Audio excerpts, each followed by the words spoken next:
Welcome back to Dreams of the Nameless, where profit always outweighs morality in this dystopian moment. President Trump continued to defend the U.S. Relationship with Saudi Arabia in an interview with NBC's Chuck Todd. The relevant portion of the conversation really began when Todd asked him about leaving the Middle East. Trump made this claim that once Iran is prevented from acquiring nuclear weapons, he'd then completely leave the Middle East, except to protect Saudi Arabia and Israel. And I thought a really funny part of that quote is he specifically names Saudi Arabia and Israel and then says, but I won't name any names, after specifically pointing out those two. So Todd asked him about Khashoggi, the interviewer, and why our continuing relationship with Saudi Arabia was so important to the United States. Trump continued to fall back on this idea that Saudi Arabia is giving the U.S. $400 billion in trade deals. In actuality, that number is really much closer to 50 or 60 billion, maybe. There's about $115 billion of weapons deals in the works. And historically, less than half of them with Saudi Arabia ever go through. A lot of times the deadlines just slide by, or the U.S. ends up backing out of a particular weapons trade or some variation thereon. So out of that 115, they expect only about half or a little more than half to go through. And yet, Trump has been, for the last year plus, ever since the whole Khashoggi incident, he's been citing this $400 billion number, saying that it affects over 1 million jobs in the United States. And everything that I can find says that those things just basically aren't true. Regardless, when pushed, Trump continues to say, and this is a direct quote from the interview, "But I'm not like a fool that says we don't want to do business with them. And by the way, if they don't do business with us, you know what they do. They'll do business with the Russians or with the Chinese. They will buy, and we make the best equipment in the world, but they will buy great equipment from Russia and from China. Chuck, take their money. Chuck, take their money." So for me, that's kind of the heart of his entire stance on Saudi Arabia, the Middle East. It's all about the money. He doesn't really care if there's human rights abuses. We don't care if they're murdering, dissident journalists in the case of Jamal Khashoggi. He doesn't really care about anything other than this bizarre, fictitious, this insanely inflated $400 billion number. And I guess ultimately it's just boiling down to sucking off Middle Eastern dictators. So that $400 billion number is really the key for him for some bizarre reason. The profit motivation is just really gross, really deep. I know you had some pretty visceral reactions when we watched that interview. What was your take of the way he said it, the way he went about it, his answers in general? How did you feel about that? The numbers that he throws out, and there were lots of times where he just says a figure, and it doesn't really matter what the interviewer, what's his name, Chuck Todd? Yeah. The man with two first names. Basically, he seemed mostly like a limp noodle. There were a couple random moments where you thought he was going to push, and then it was almost as though the earpiece went off and told him, like, nope, he's going to boil over, you have to just pull back. And then he would just he just wouldn't push it any further, and he would just let the issue slide. That happened 2 or 3 times throughout the interview, where it seemed to me that in the interest of them sort of not having Trump sound, go into one of his tirades where he sounds more like his rallies as opposed to this interview, which was, I thought, uncharacteristically articulate for Trump. We're on the Trump scale here. So a couple other points I want to make about this. The first one is, this ties into Iran. We want a war with Iran. Saudi Arabia wants us to go to war with Iran. Israel wants us to go to war with Iran. And this whole interview that he did was basically propaganda to justify his actions in that region.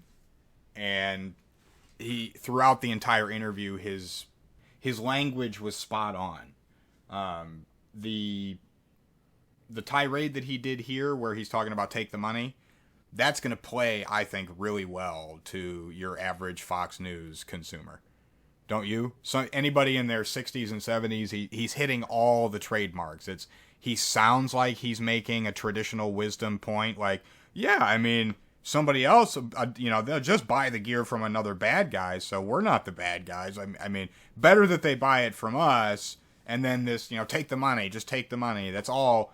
I can just imagine the boomers and older just gobbling that up, so much World War II flavored Kool-Aid.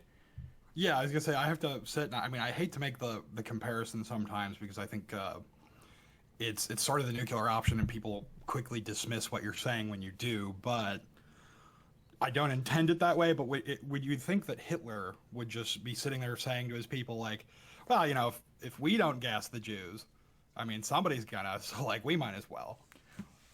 Well, maybe I'm gonna out myself for not having read a whole lot directly about Hitler and his speeches, but did Hitler ever do a speech where he said, we're going to exterminate all the Jews, we're going to kill every last one of them, we're going to put them in camps, and this is how we're going to do it, step 1, 2, 3. Did he ever do that? I don't think so. No, I don't think he ever enumerated it, but from what I recall in 2019, you can't call somebody a racist unless they literally make that speech.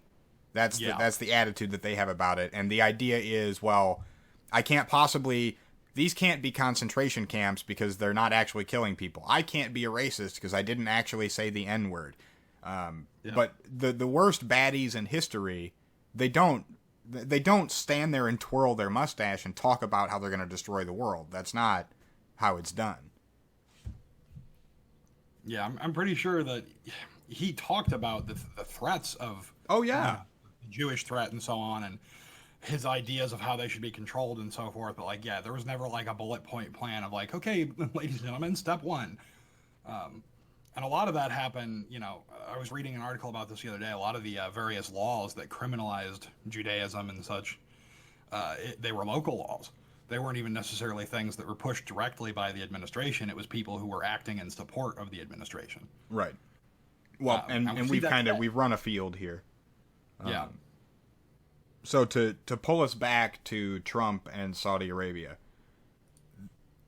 basically, I know Secular Talk just put out a video where he calls it saying the quiet part loud, and I've heard other people use that phrase before, and it's a good phrase, I think. It was a rare moment where Trump does what he's done this a couple times, actually, I think, where he just kind of pulls the curtain aside and just shows you the brutal honesty. The most that he was willing to say about Saudi Arabia's hyper evil actions in the world was, I don't really like anybody's bad behavior. The most docile kid glove, condemns nothing directly, but spends 5 minutes or whatever, 3 minutes, 2 minutes, whatever it was, talking directly to the point of, they give us lots of money, and I'm not going to let that change because profit.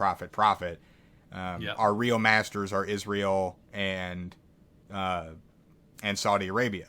And he as much as says, we're going to protect Israel, quote unquote, and we're going to protect Saudi Arabia because that's where our bread's buttered. He comes out and says it. And the really gross thing I thought too was that I found a transcript of the interview, and after this interchange, when he says, "Oh, we'll just they'll just buy it from Russia and China," the interviewer just goes, "Yeah, all right," full stop, and then they start talking about hypotheticals of oh, well, what would candidate Trump have said about the presidency as it is now, and da-da-da, and they just did a hard right turn onto a discussion about the border. Well, it's perfectly acceptable to use that logic because most people have already bought into it because it's what we use to justify our generalized imperialism. We say, well, if it wasn't us being world police and interfering in all these different areas of the world, then it would either be Russia or China or some other baddie who would totally do worse stuff than we would. So therefore, it's okay that we commit these atrocities and interfere in these foreign governments and start offensive wars. And it's a justification that people are already prepared to accept. And so I'm not surprised at all that a sort of micro version of this, where it's fixated just on Saudi Arabia, there was almost no. He didn't even really wave his hands in alarm or anything. He was just yeah, okay, and just moved on. Lastly, I also wanted to point out, if there was any doubt about the fact that this is a profit motive, Germany, Finland, and Denmark were among the European nations that immediately canceled arms deals with Saudi Arabia as soon as it became suspected or known, however you want to phrase it. I think it became known, but there's no 100% proof that Saudi Arabia murdered Khashoggi. But even still, when they had decided for themselves, those three countries, yep, these things that happened at the Saudi Arabian consulate where they murdered Jamal Khashoggi, we're not selling you weapons anymore. Done. We're out. You know, clap, clap, wipe our hands, we're gone. Meanwhile, Trump is like, oh, this is the worst cover-up ever, but, yeah, I'll take your money. Yeah, and so we are, and at this stage, I would make the argument that we know that Saudi Arabia is participating in a genocide in Yemen, and we know that they killed journalists. I think it's plural, because I know there's been other incidents in the past. We know that they have executed people on really dubious charges that were extracted under torture. And I'll have to look into this because I haven't seen anything in the news pop up, but last we knew, they were on the verge of executing 3 moderate scholars. And all of this is known, and our president has just said that despite knowing those things, he's going to move ahead and continue selling them weapons. So it's no longer a tertiary or even secondary sort of blame that belongs to us. We are now part of the party that is committing a genocide in Yemen. We are doing it. We are 100% guilty. We are a terrorist regime.